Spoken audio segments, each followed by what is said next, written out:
Well, hey, good afternoon.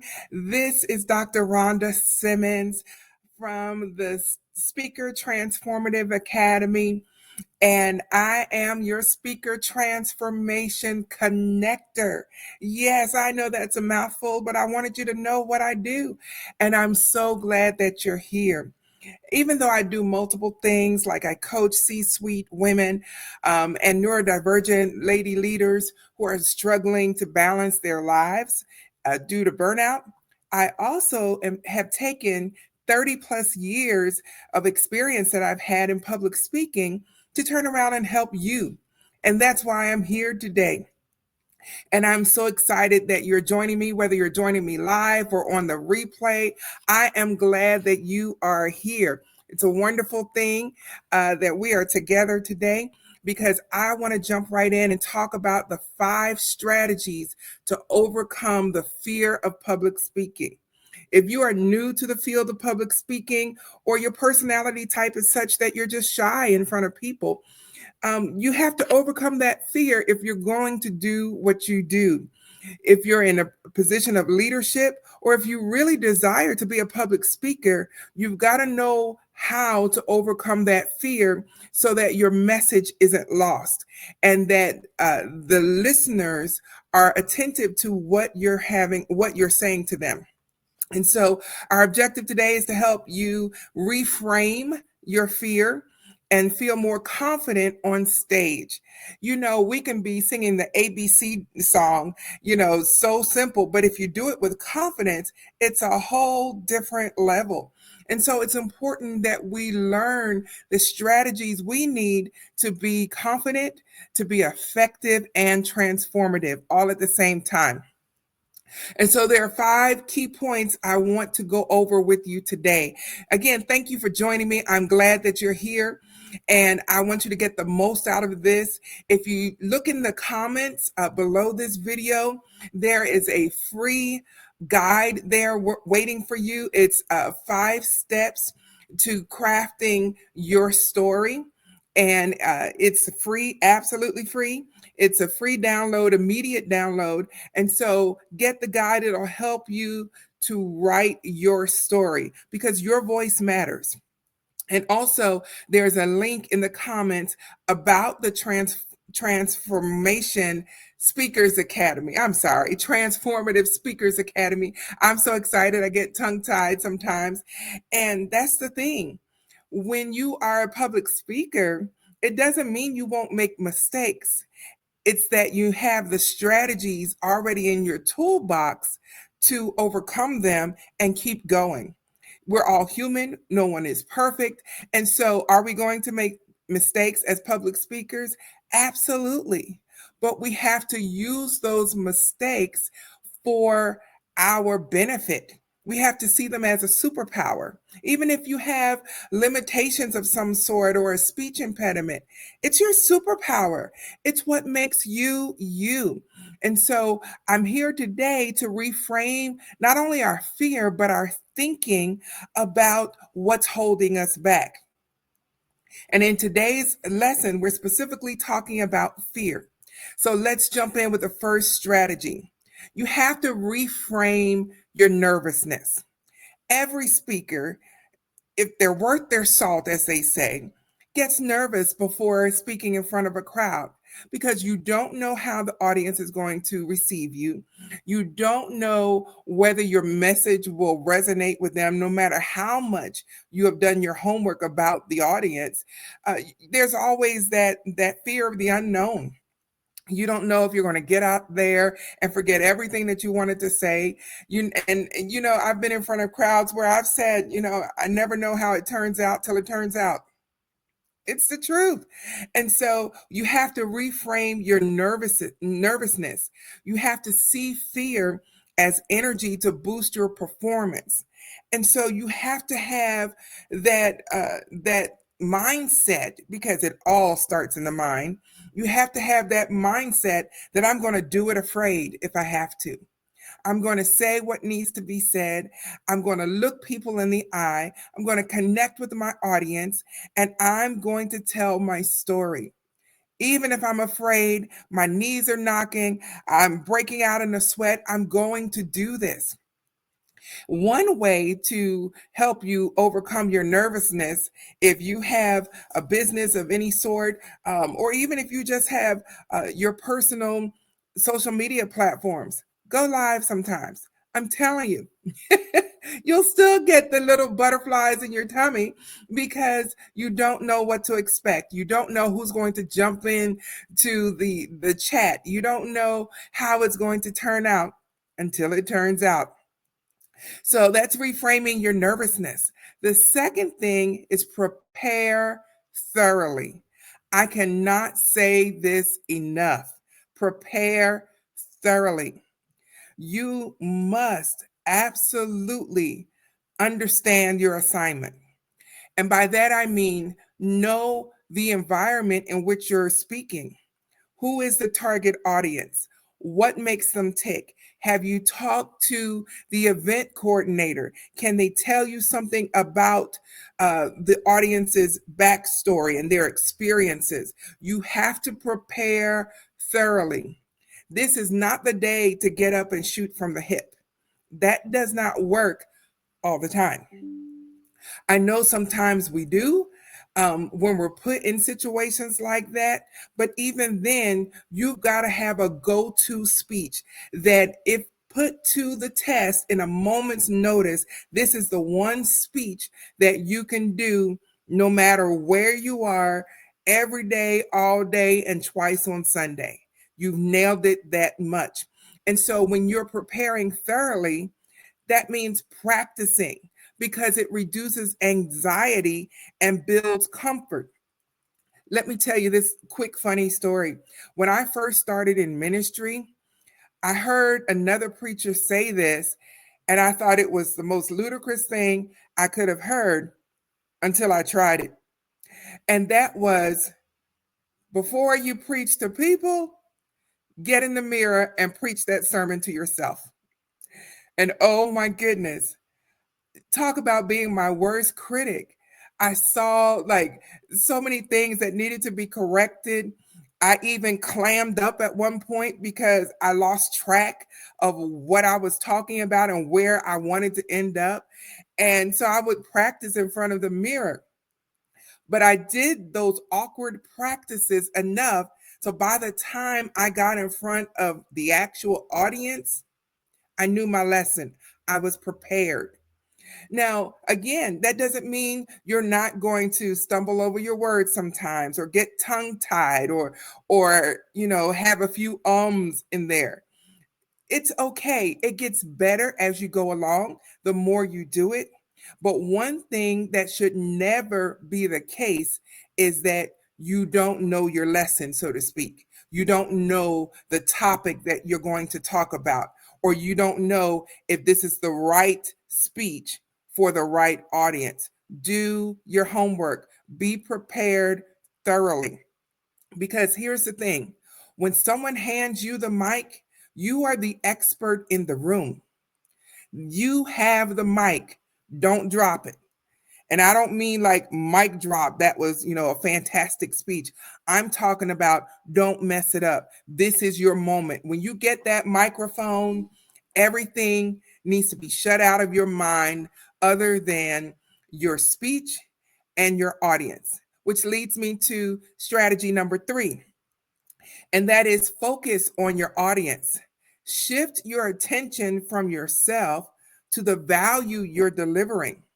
You've got to believe in what you're talking about, that what you're saying is the linchpin that these people have been waiting for that will change everything. You have to know that. You have to believe in what you're delivering, that this is the answer because you're a public speaker. If even if I went on live today and I started talking about, well, I'm not too sure about what I'm talking about today, and this may work or it may not. No, I am speaking from a place of authority. I'm speaking from a place of expertise and experience. I believe in the message. And so when you get up to speak in front of people, Talk about what you know. This is not the time to branch out in some new field that you have no background in, no experience, and you have not prepared. Stay focused on the audience and on the value that you are delivering to them. Because here's this one question that I want you to keep in your mind all the time. And that is my audience's life better because of me? Have I improved their lives in any way because of something that I've said? Let me just interject this thought right here. The Bible says that death and life are in the power of the tongue. So what I say has the power to create or to kill. And so that means I need to use my words wisely because I want to create new life. I want to create a new experience. I want to create something, and that something is transformation. That is what I want my words to do. I may never get to shake your hand, but someone may watch this video on replay. And I want the words that I say to change their lives, to be the key that makes them decide I can do this. So focus on your audience. That's number 3. Number 4, start small. Begin with low pressure settings to build confidence. For example, be on somebody's podcast, be a guest on someone's podcast. Everyone's podcast is not just audio. Sometimes it's audio and video, but start small. Start where you are. Go live on social media. Get in the habit of talking in front of people. Think about this. This video that I'm making right now, and I am live and in color, I'm here. This video right now has the power to be played and watched and listened to all over the planet.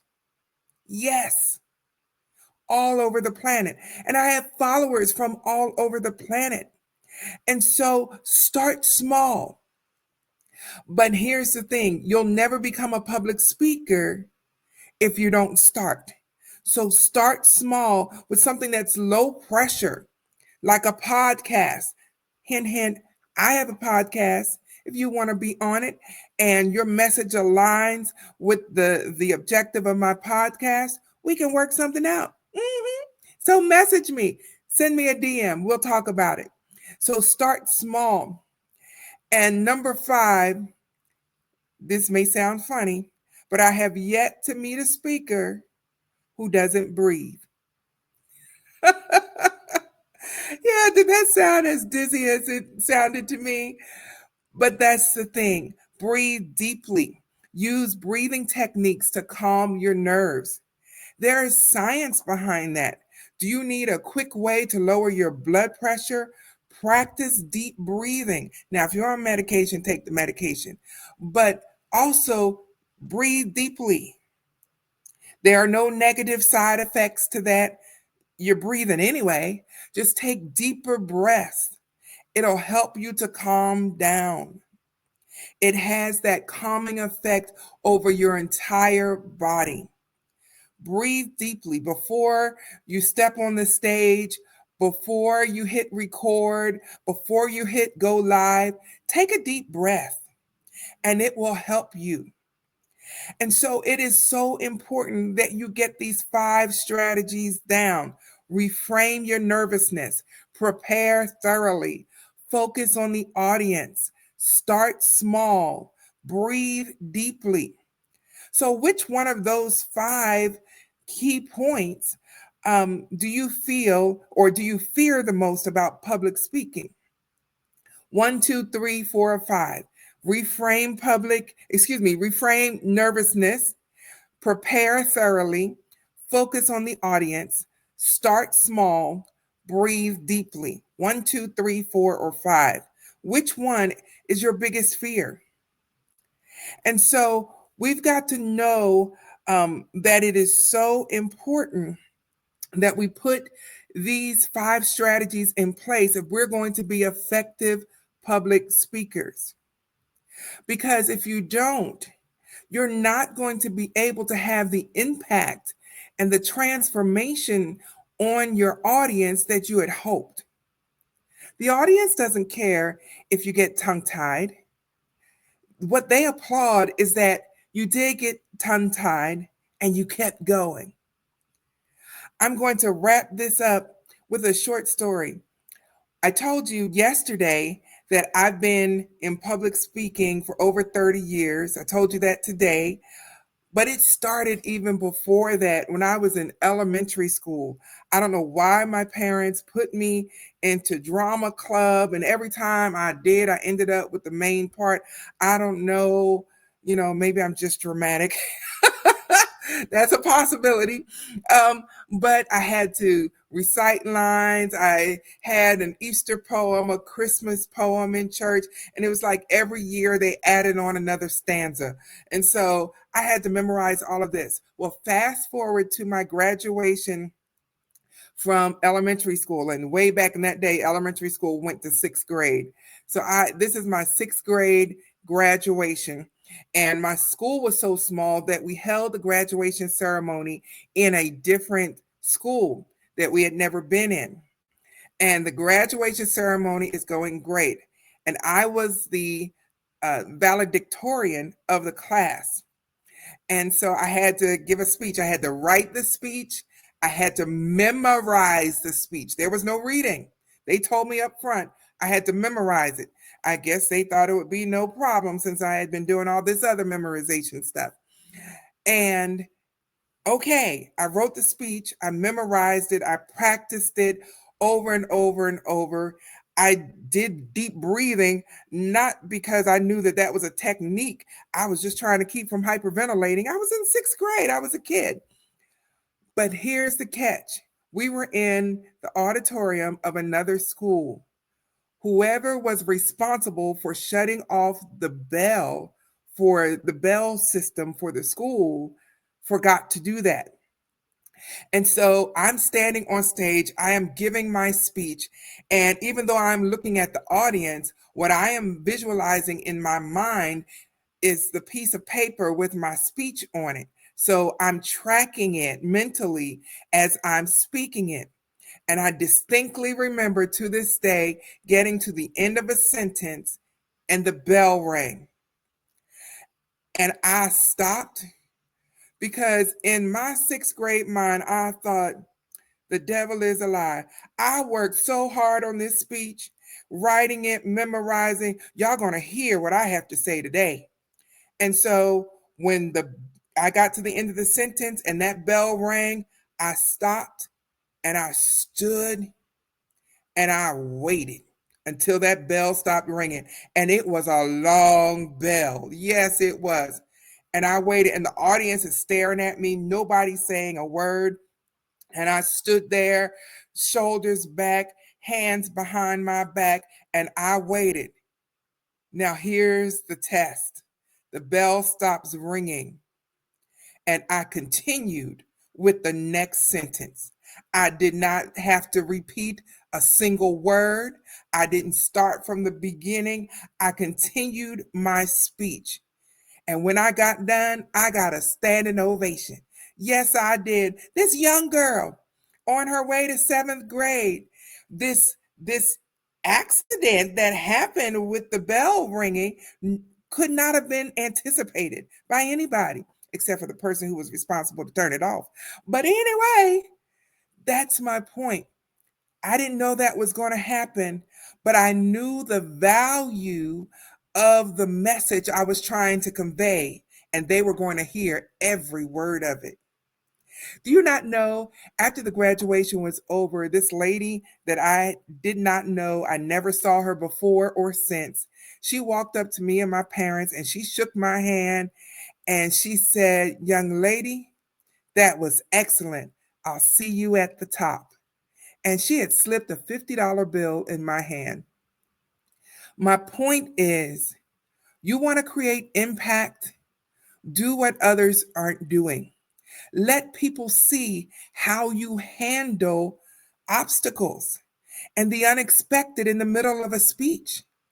Let people know that you are authentic and that it's the real you. Talk about what you know. Say it with confidence and authority because you are the authority. You gave me the mic, and so I'm going to use it to the best of my ability. So, those are the 5 strategies to overcome the fear of public speaking.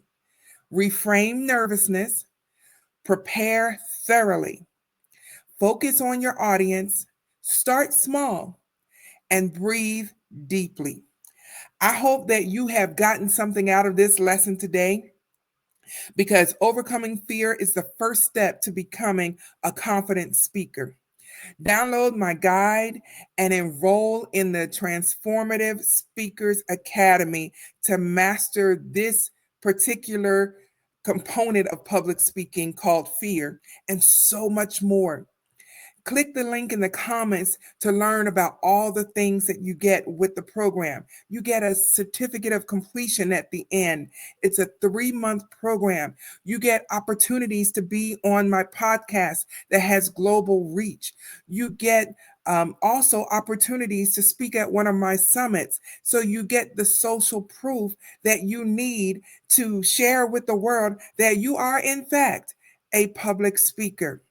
And so I am Dr. Rhonda Simmons, and I'm so glad to have shared this with you today. I hope that you got something out of it. Make sure that you click the links in the comments and leave me a message and let me know how you enjoyed today's lesson. I'll see you next time.